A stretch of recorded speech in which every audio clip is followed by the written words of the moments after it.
Hi, my name is Zach from the government page. And today I had the opportunity to interview Jason Poulos, who's running for Massachusetts' 4th congressional district against Jake Auchincloss.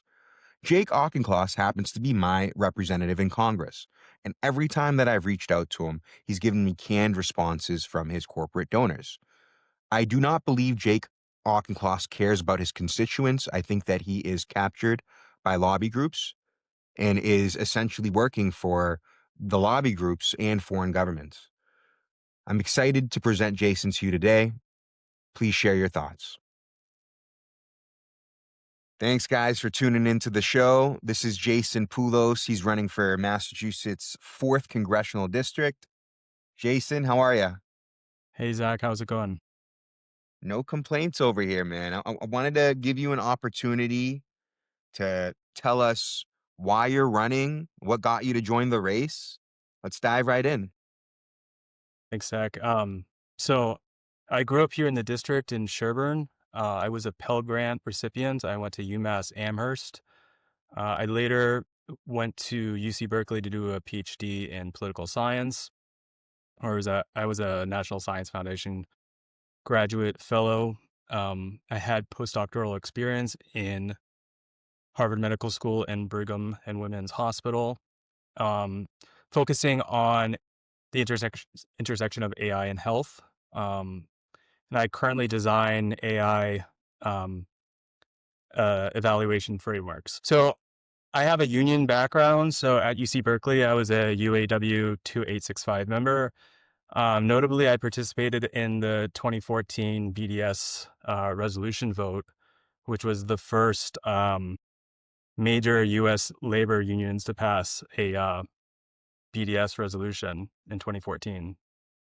And that's what really started me thinking critically about Israel and our relationship with Israel. And another turning point event for me was in 2022 when the journalist Shireen Abu Akleh was killed by the IDF, and she was a U.S. citizen.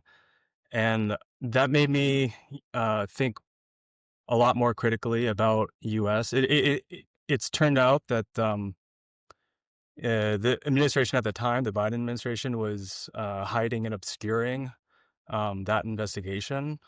It was clear that she was killed by an IDF sniper, and they kind of swept it under the rug.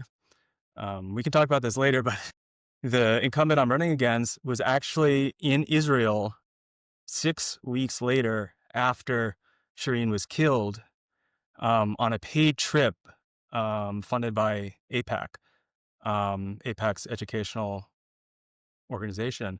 He received $24,000 for him and his wife to go to Israel. 6 weeks after that killing, he said nothing about her killing. And it just makes me so angry.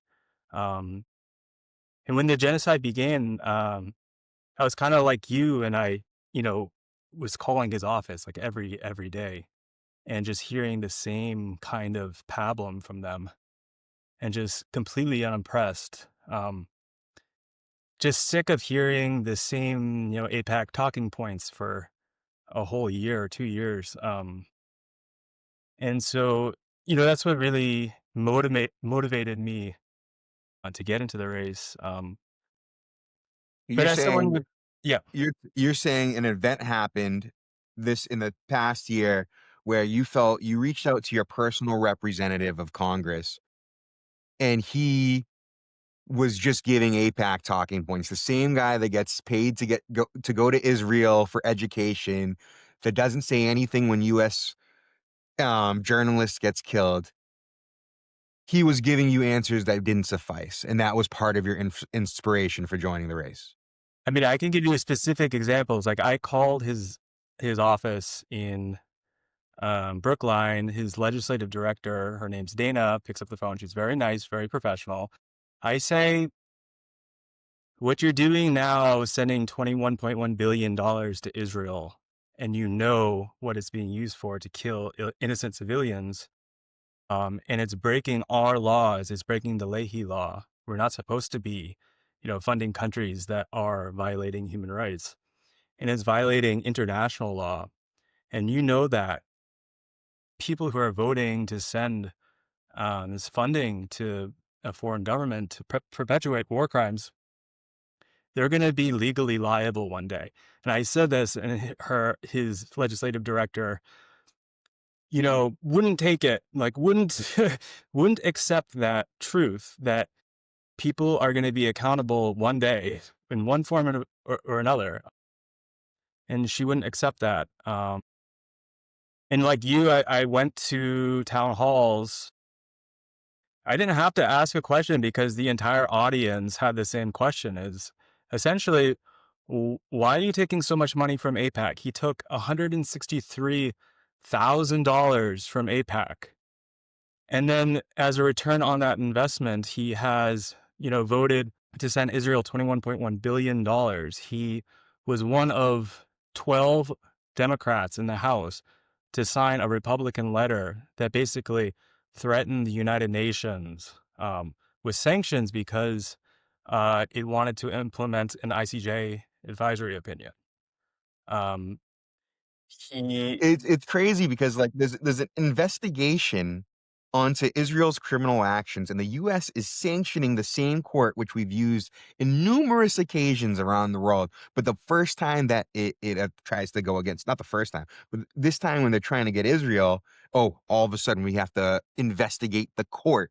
It's insane. And it makes you wonder sometimes, is our government working for us, or are they working for a foreign country? And not to interrupt you, I just want to bring up one point. APAC, his number one donor, had a director in 2006 get arrested for espionage. 2 months before that arrest, Stephen J. Rosen said, I have the ability to get 70 senators' signatures overnight. He was talking about his power to control Congress. The same Senate, the same guy was arrested for espionage for taking information from a US official, Lawrence Franklin, and giving it to Israel, right?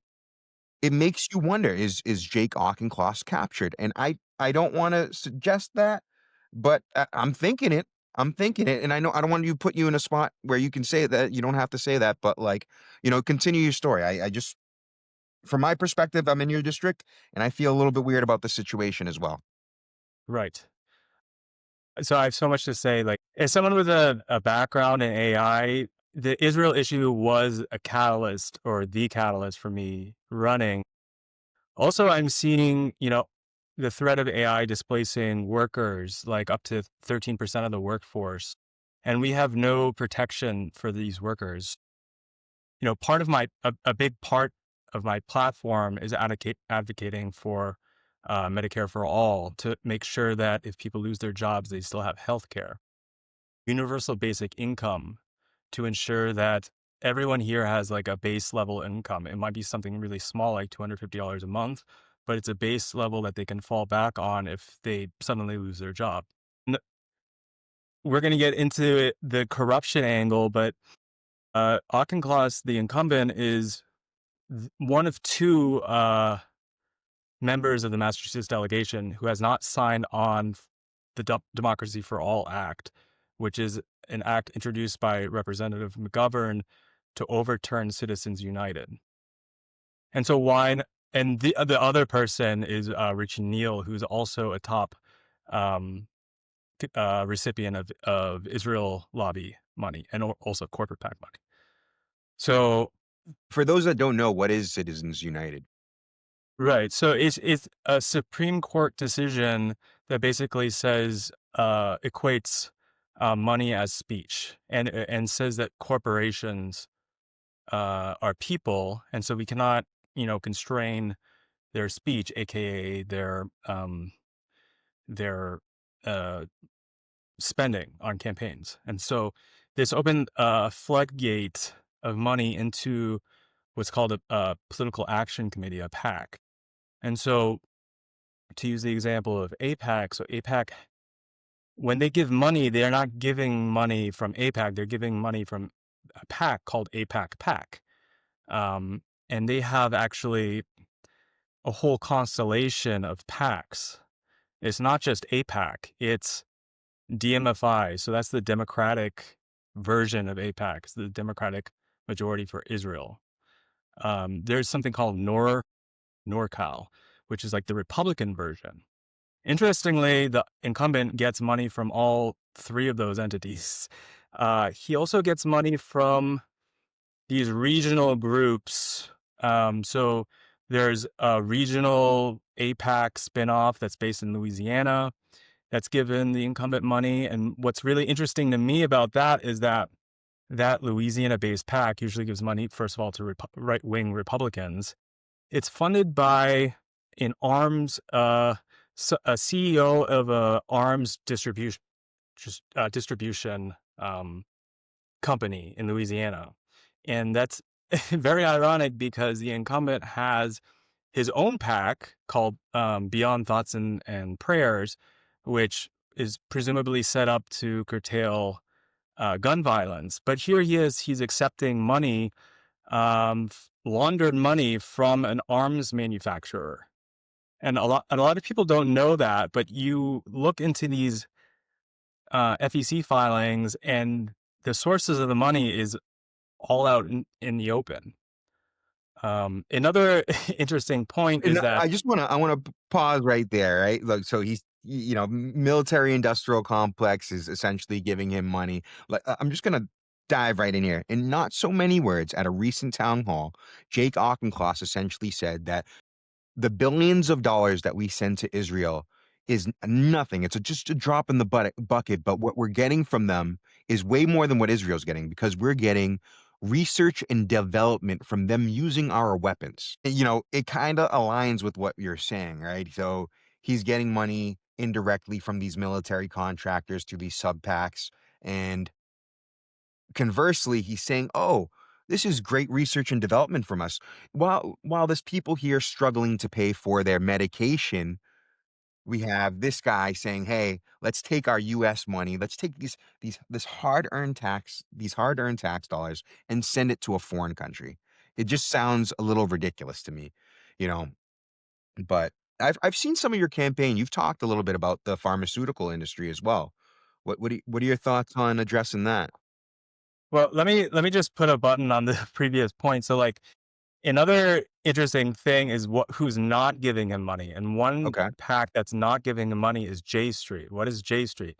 J What's that? Street is the liberal Zionist PAC that gives to Democratic candidates who are in favor of sending money to Israel, but at the same time in favor of a two-state solution. So they want, the best of both worlds to them.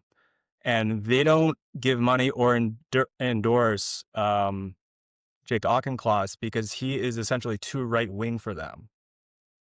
And that's an important point to make. Right. And on your point of the AI investment, so I don't know if you know this, but the thing that the incumbent is one of the things other than taking APAC money that he's known for is he read a chat GPT generated speech on the floor of the US Congress.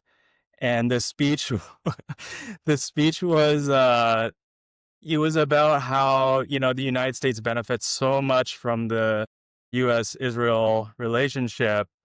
And one thing he said is, oh, like we're getting their AI technology. Well, actually, that's flat out not true. Our AI technology is developed here within the United States by private companies and yeah, academic institutions. Um, so we get almost nothing. We get nothing from this relationship. It's completely one sided. We give, we give, we give. We get nothing back, and you have to actually think more critically what this relationship is doing to our international standing. It's harming us because we're no longer the moral leader of the world. It's like we're allowing countries like China and Russia to have a moral uh, high ground over us because we're funding this genocidal regime. And so I think people should also think critically about not only what we're sending over and not getting back, but also like the damage that we're inflicting over time with this. Yeah, our public appearance is taking a bath right now, man. It's disgusting. I mean, when I grew up, America was supposed to be this great country that goes out and help people in the world, and now we're parading around the world saying essentially like, "Hey, we're gonna help bring democracy to your country," and at the same time, we're, you know, trying to overthrow elected leaders. We're sending money overseas, doing what we can to prevent a two-state solution.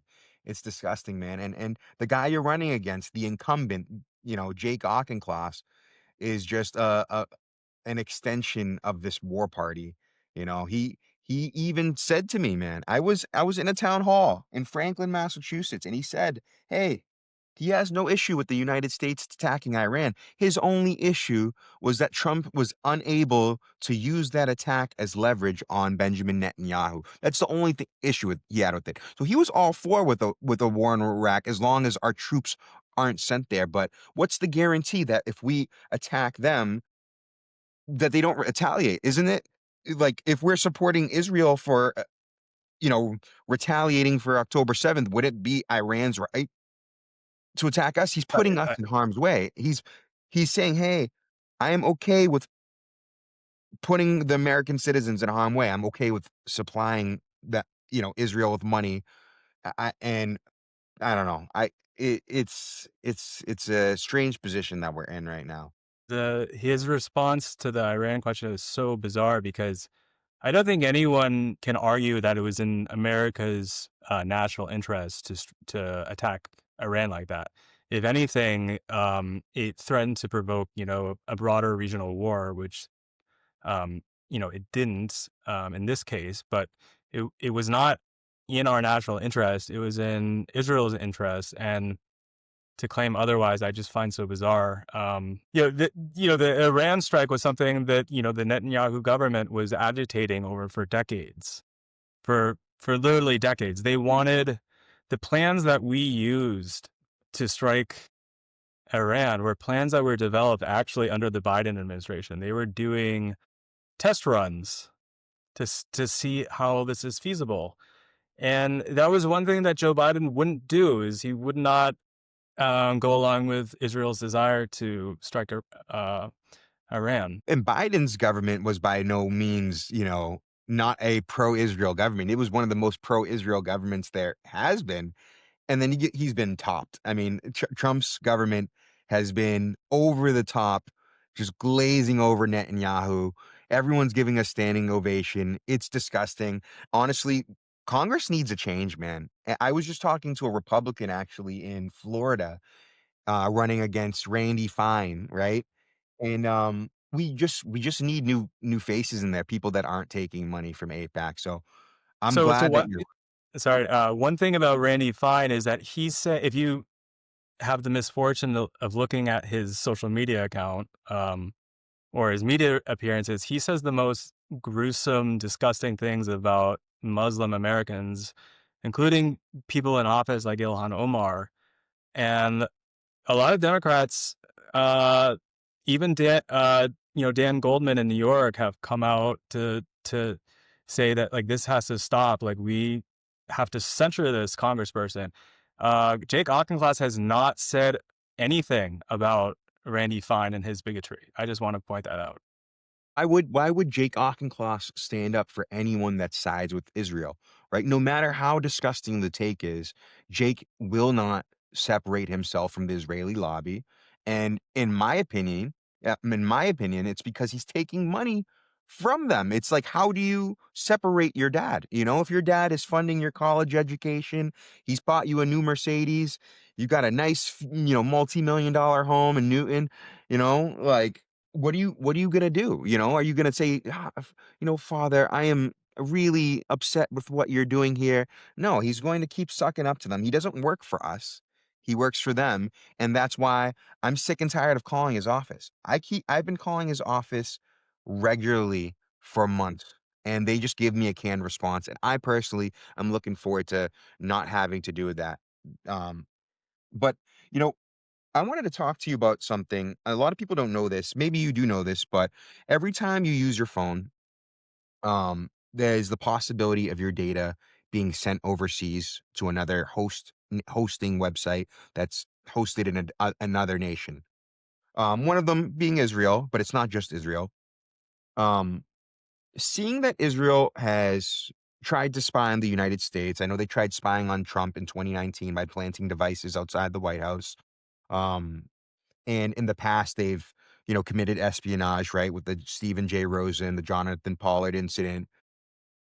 It's a national security threat to have our data being sent overseas, right? A lot of people are seeing their names coming up on Israeli Google searches. It's just a lot of people don't feel comfortable with that. I've actually drawn up a bill that I'd like to share with you at one point that's data protection from all foreign countries that would not exclude Israel, right? It would treat them as fair as everyone else and do that. Would you be interested in looking at something like that to protect us a little bit further? Definitely. I'm all for the open internet. I mean, that's something we can also talk about is the incumbent in this race. He's very fixated on suppressing activity on social media, suppressing free speech on social media under the guise of child safety, so mental health. But that's not the reason why he wants to suppress dissent on the internet. The reason is because the internet is the place where criticism of Israel can go almost unchecked. And so that's why there's so much interest in banning TikTok. He was one of the first people to come out, one of the first Democrats to come out strongly in favor for the TikTok ban. And he said on NPR, I was listening, he said, we're doing this for, the mental health of children. And the interviewer pointed out, well, actually, in the bill, it says nothing about the mental health of children. It's all about protecting the U.S. national security from China having information about Americans. And he said, well, this is just like the first step and blah, blah, blah.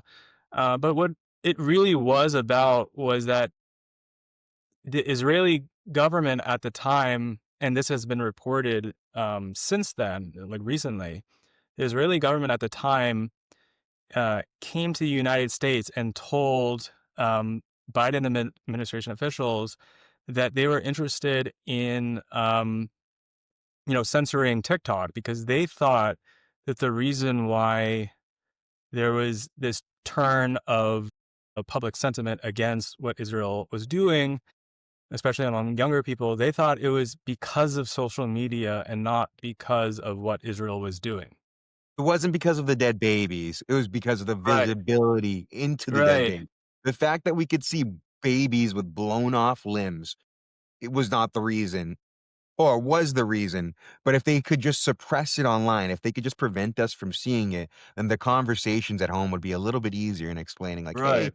okay, so when What that they bill were got." right. What they were offering was actually a conspiracy theory. The conspiracy theory being that the TikTok algorithm was actually promoting these images. And it was, and that's why people were having this guttural reaction is because not because of the image they were seeing, but because they were, being pushed these images. Um, Well, a lot of people don't know this. If you wanna get into conspiracies, right? They sold the TikTok bill as protection against China, right? That's what mhm. it was sold to us as. Mike Gallagher presents the bill, and within a month and a half, it was passed through. And Mike Gallagher leaves the government after the bill is passed and joins Palantir, a company that I'm sure you know a lot about, that profits tremendously off the Israeli war, the Israeli terrorism that's going on right now. So indirectly, he's helping create a situation where we're gonna send more money to Israel by protecting the public image of Israel by selling the company to someone who Larry Ellison, who essentially is the largest donor. I mean, this is a lot to keep up with. Is you gotta have, like, a spreadsheet, like, it's like that Always Sunny in Philadelphia thing where it's just, Yeah. you know, but, it's nuts. I don't even know what to say anymore. This is freaky stuff, dude. It's out of control. I mean, What else it's did you just say? There's just so much to say about this. Like, Israel has contracted Trump's former campaign manager, Brad Pascal, to essentially develop a marketing campaign that injects information into ChatGPT and other LLMs so that when you ask a chatbot um, about Israel or the conflict, they'll give you favorable information back, like information that has been injected from the Israeli government. And this is, widely reported. You can just Google it. There's so much here about there's so much effort really to curtail and also influence our social media and our the availability of internet freedom. It's incredible the reach of this organization. You look at the votes in Congress and, it's starting to grow. You're starting to see more people vote in the right direction. But I think we can admit that both sides are compromised, not just by Israel, but by corporate PACs. If you were elected into office, what are some things that you might do to bring us back to homeostasis, where bring us to a place where there's limited corporate influence compared to now? Yeah, so the major thing is the bill that I just mentioned. It's called the Democracy Act, and it's offered by McGovern. It has a lot of Democratic co-sponsors, basically everyone. It does not have the incumbent Jake Auchincloss on it. Um, it you know it requires a constitutional amendment because this is something that the Supreme Court has ruled on. So this is something that Congress has to pass. Uh, it has to get through both chambers. I think signed by the president, and then it goes to the states, and each state has to do like a constitutional ratification. So it's like it's a big hill to climb, but I think that it's extremely important, and it's worthwhile getting everyone at least on board, at least on the Democratic side that we can, and that's why this race is very important because there's one Democrat. Our district voted for Kamala Harris for 20 points. It's a progressive district. We should have a progressive representative, and to think that we don't have a progressive representative and someone who refuses to sign on to this amendment that this resolution that would overturn Citizens United. It's unthinkable. Two other things that I've proposed. I proposed a ban on congressional stock trading. There are existing bills.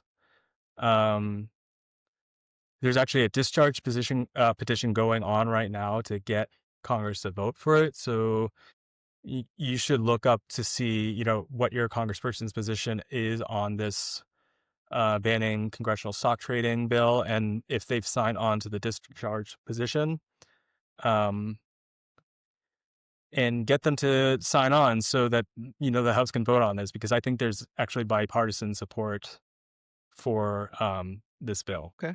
Um, Yeah, yeah. the other thing that's important is banning congressional a lifetime ban on congressional lobbying. Congress people, when they leave office, they're likely to become lobbyists because it's a very high paying job. Uh, Congress people, they make $176,000 a year, which sounds like a lot of money, but to them, in their world, they can be making a lot more money. They can be making millions a year. And the way they do that is by lobbying. And it creates this revolving door because, like, when they're in office, they're thinking about, well, I have to vote. So I have to vote this way because when I leave office, I want to get a lobbying job from so and so corporation, and in order to do that, I have to vote favorably with them while I'm in office Breaking up here. a little bit. Oh, all right. You have me now. Yep, I have you now. So just to get that, you broke up a little bit. So just to have, so I get this straight, you're saying right now, under the current arrangements, someone could be in office and be receiving some funds from a lobby group, but also they could leave their job and join a lobby group and get paid millions of dollars, 10x what they're paying now, getting paid now. And you're suggesting that we block that. Yeah, so there's actually legislation right now. It's presented by AOC, and it calls for a lifetime ban on corporate lobbying for congressional members. Um, Often what happens is, members of Congress, they leave office, and then they lobby on behalf of corporations, and they lobby and they use the connections they developed while in office to lobby existing members of Congress on behalf of this industry. And so this is like a very common problem. It's called the revolving door. And so a lifetime ban would basically sever that Why would we relation. want to sever that? Don't we want our Mhm. elected officials working for corporations instead of us? Like, who cares about us? It's all about the corporations and lobby groups in foreign countries, right? I'm just kidding. And That's sarcastic. it goes much deeper because the staff people of these Congress people also participate in the revolving doors. So the staffers, they develop relationships in Washington D.C. and then they join K Street and they utilize those relationships on behalf of corporate lobbies. What's K Street? K Street is the street in Washington where these lobbying firms traditionally line up. I didn't know that. Oh man. I mean, to me, it's like this sounds like something that anyone with common sense should be looking into. We're facing a situation where a lot of people just don't understand. They think, hey, there's one election, it's the presidential election, but they don't realize that the congressional elections are of more importance than the presidential election because that's where a lot of these bills are being passed. And we don't have that level of protection. The people in office, for the most part, other than a few people, and there's people on both sides, right? Even on the Republican side, you have Tom Massey, um, who is he seems to be acting on behalf of the people. Um, we need more of protection. We need more awareness, and you know, the time is now essentially. But what will you work with people from the other side of the aisle, or are you just going to be stuck in just the Democratic role? Are you gonna try to make bipartisan efforts and put the grudges to the side, or No, I'm like fascinated with the relationship between Ro Khanna and Thomas Massey in the House. So they're working together to push the release of the Epstein files, and they've been like a very effective duo. I just find that fascinating, and I think Thomas Massey is also a member who is very skeptical of the U.S. relationship with Israel and is on the receiving end a lot of APAC campaign spending against him to unseat him. So someone like that, I think, is someone I would personally work with on these issues. I love to see it, man. I mean, I think that's the way that we solve this country. This isn't a left versus right issue. This isn't a Democrat versus Republican issue. Let's focus on some of the stuff that we agree on, right? And there's plenty of things that people don't agree on. And if we're gonna just focus on all those things, what are we gonna get done? It's not conducive to success. So right now, the Epstein files, heavily redacted, have been released, but at least they've been released, and that happened through cooperation. We all agree that you should not be sleeping with children, and if there are officials that are sleeping with children, well, there should be hell to pay for that, and the public should be made aware of that. Bipartisan effort, files released. Give me a Kana Massey ticket. I'm for it, but no, I love it. I love to hear it, man. That's exciting to hear that. So I mean, you've hit me with three serious things that you're gonna attempt to do if you get in office, right? You got Citizens United, you've got, the revolving door, and what was the middle one? It was the Congressional stock trading. congressional stock trading. So no more, we won't be able to do that thing where you can just stock Congress and who they're buying stocks from. essentially, because they won't be There's, able to do that. we should talk about the big pharma aspect because that's Okay. something that, so that so it's also important to know that like once you get APAC money and you've crossed that line, you're going to cross the line on other industries. Um, so if you can't stand up to the Israel lobby and APAC, you can't stand up to other industries, and that's like an important point to make. And there are two examples where the incumbent in this race has not stood up to other industries. One is big pharma, and the other one is the crypto lobby. So on big pharma, he's taken $115,000 from the pharmaceutical industry. And in 2021, when the Democrats were in charge and they wanted to expand Medicare price negotiation, the ability of the government to lower prescription drug prices through the Medicare program. He was against that, and he used industry, big pharma talking points um, to try to kill that aspect of the legislation. So this is Joe Biden's signature legislation, and he wanted to kill it using big pharma talking points. He said that it would hinder the innovation ecosystem, which is like the terminology that the pharma lobby uses when these issues come up. And the it was widely, reported on at the time that he was using this pharmaceutical lobby language. And since then, he's received over 800 grand from the pharmaceutical industry. Um, if you look at his positions on drug prices, he never wants to lower drug prices from the source. So he'll never want, the retail price to be lowered because that hurts the lobby, the industry. He wants to keep the prices high. So that it But what seems he like there's a conflict of interest there. You're saying he's receiving what money from big he'll do is pharma. yeah, but he does this sleight of hand. So the sleight of hand is he wants the copays, the insurance copays for the drugs to be lowered.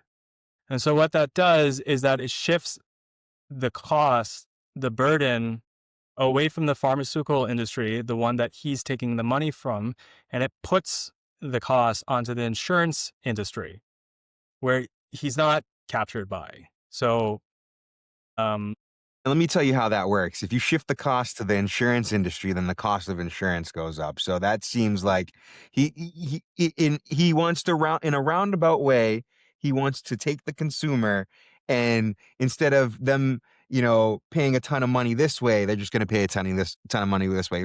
Decrease the copays, increase the health insurance. Okay. So I see I'm hip to your game, Jake. It just Jason, I appreciate that. That's good information. I had your wealth of knowledge here, man. I had no idea this is going on. well, I have to, I have to do this opposition research because no one else is doing it.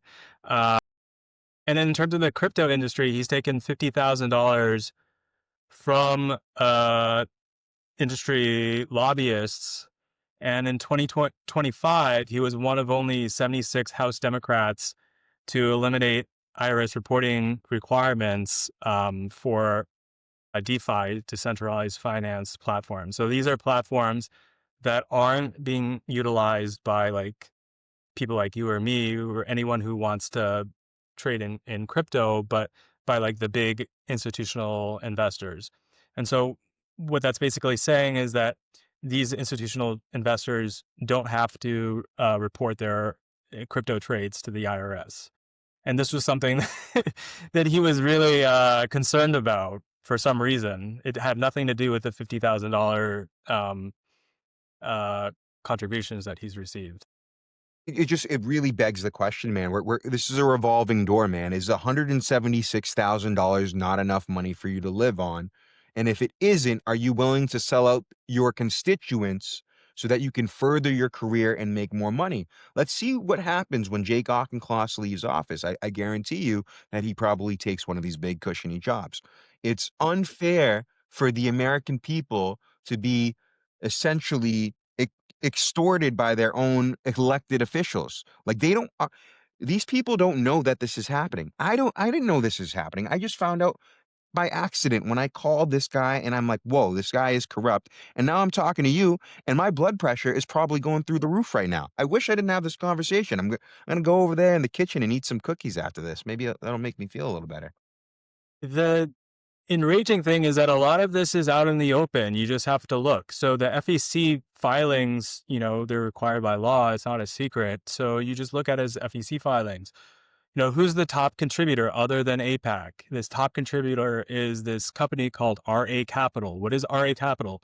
It's a Boston-based biotech venture capital firm that invests in pharmaceuticals.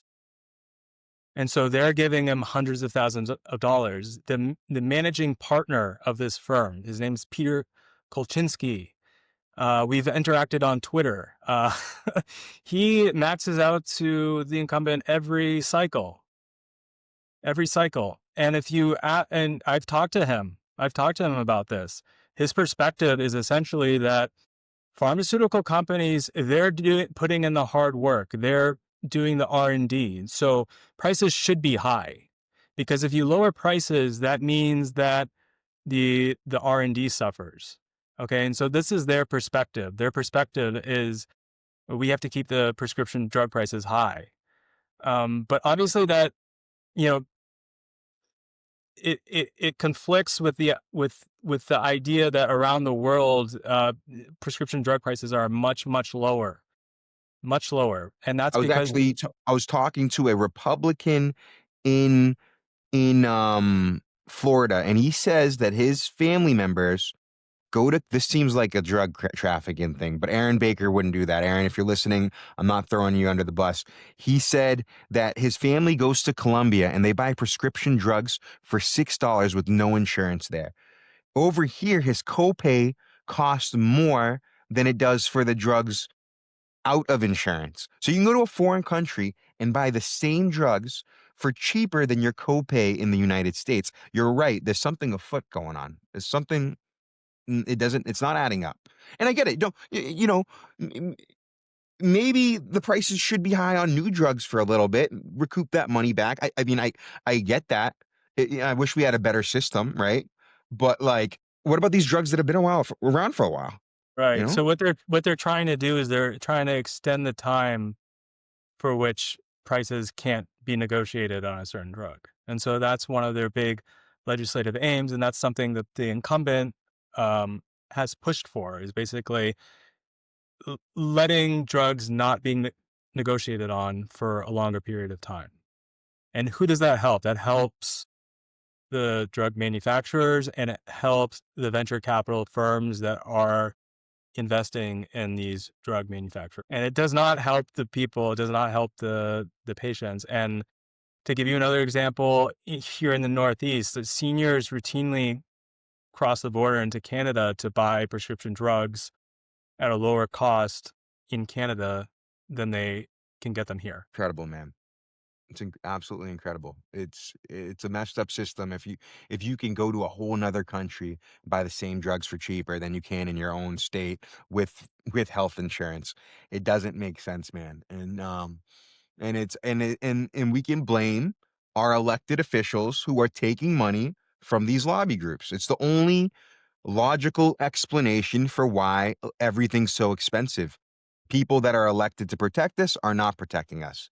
I've asked Jake, I asked Jake if he would like to join the show. I let him know that you're doing this interview. So, we'll see. Maybe we can get you both on. I'll see if you guys want to do a little debate. I don't know if you're interested in that, but we can definitely talk I about it. have the suspicion that he's not going to accept your invitation.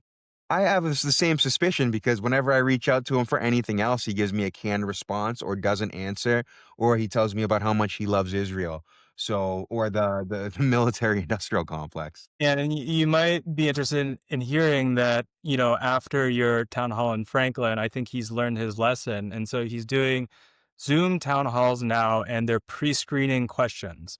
So if you want to ask a question to your congressperson, you have to get it screened by his staff. Um, to me, that's not a representative democracy. That this is managed democracy. We should not take it. We shouldn't accept this as our standard. Amen. Amen. Jason, let's end this on that note. You hit me with a lot of great information. This has been a pleasure, man. Absolute pleasure. One sec.